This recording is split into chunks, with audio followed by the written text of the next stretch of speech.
This video is about all the famous people and celebrities who passed away in 1972 in the United States. This is the first part, but before we proceed, please subscribe to our channel to support us. Mahalia Jackson, she was born in October 1911 and she died in January 1972. Her age was 60 at the time of her death, and the reason for her death was bowel obstruction. Mahalia Jackson was an American gospel singer, widely considered one of the most influential vocalists of the 20th century. With a career spanning 40 years, Jackson was integral to the development and spread of gospel blues in black churches throughout the United States during a time when racial segregation was pervasive in American society. She met considerable and unexpected success in a recording career, selling an estimated 22 million records and performing in front of integrated and secular audiences in concert halls around the world, making her one of the best-selling gospel music artists. The granddaughter of enslaved people, Jackson was born and raised in poverty in New Orleans. She found a home in her church, leading to a lifelong dedication and singular purpose to deliver God's word through songs. She moved to Chicago as an adolescent and joined the Johnson Singers, one of the earliest gospel groups. Jackson was heavily influenced by musician-composer Thomas Dorsey and blues singer Bessie Smith, adapting Smith's style to traditional Protestant hymns and contemporary songs. John Berryman, he was born in October 1914 and he died in January 1972. His age was 57 at the time of his death and he took his own life. John Berryman was an American poet and scholar. He was a major figure in American poetry in the second half of the 20th century and is considered a key figure in the confessional school of poetry. His 77 Dream songs in 1964 won the 1965 Pulitzer Prize for Poetry. John Berryman was born on 25 October 1914 in McAlester, Oklahoma, where he was raised until the age of 10 when his father, John Smith, a banker, and his mother, Martha, also known as Peggy, a school teacher, moved to Florida in 1926. In Clearwater, Florida, when Berryman was 11 years old, his father shot and killed himself. Smith was jobless at the time, and he and Martha were filing for divorce. Berryman was haunted by his father's death for the rest of his life and wrote about his struggle to come to terms with it in much of his poetry. In Dream Song, he wrote, "That mad drive wiped out my childhood. I put him down while all the same on 40 years I love him, stashed in Oklahoma besides his brother Will."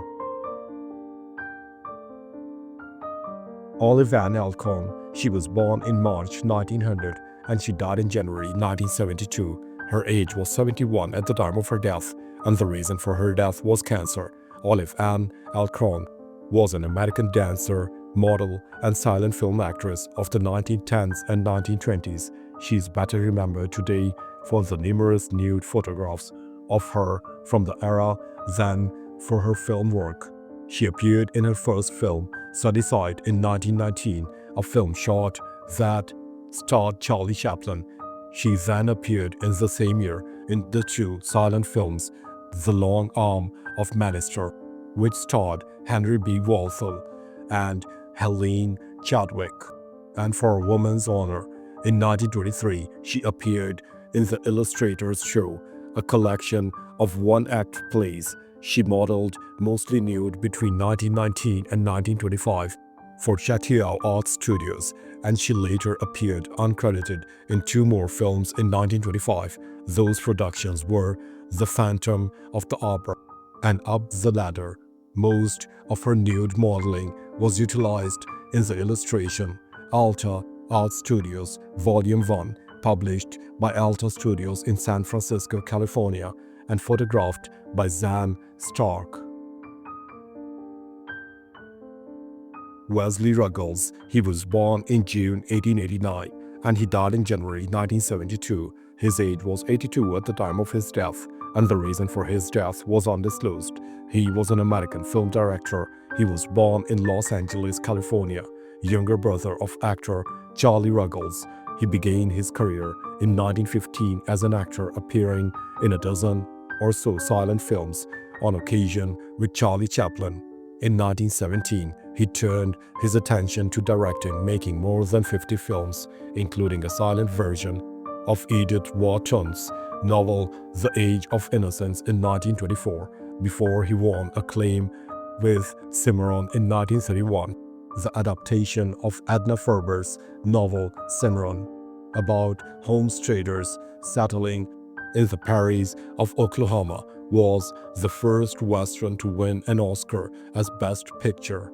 Ruggles followed his success with the light comedy No Man of Her Own in 1932 with Clark Gable and Carlo Lombard, the comedy I'm Not Angel in 1933 with Mae West and Cary Grant, College Humor in 1933 with Bing Crosby, and Bolero in 1934 with George Raft and Carlo Lombard.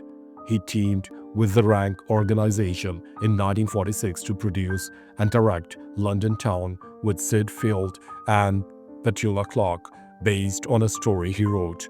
The film, British cinema's first attempt at Technicolor musical, is notable as being one of the biggest critical and commercial failures in this country's film history. Ted Shawn. He was born in October 1891 and he died in January 1972. His age was 80 at the time of his death, and the reason for his death was heart failure. Ted Shawn was an American dancer and choreographer, considered a pioneer of American modern dance. He created the Dennis Shawn School together with his wife, Ruth St. Dennis. After their separation, he created the all-male company, Ted Shawn and His Men Dancers. With his innovative ideas of masculine movement, he was one of the most influential choreographers and dancers of his day. He was also the founder and creator of Jacob's Pillow Dance Festival in Massachusetts. After moving to New York in 1914, Shawn married Ruth St. Dennis on August 13th, 2 months after their meeting. Together, Shawn and Ruth Dennis established an eclectic grouping of dance techniques, including ballet, done without shoes, and movement that focused less on rigidity and more on the freeing of upper body.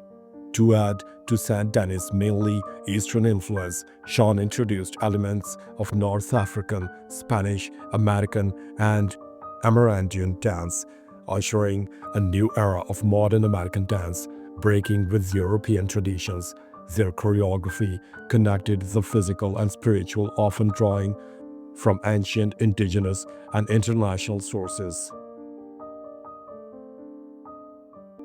Emma P. Carr. She was born in July 1880 and she died in January 1972. Her age was 91 at the time of her death, and the reason for her death was heart failure.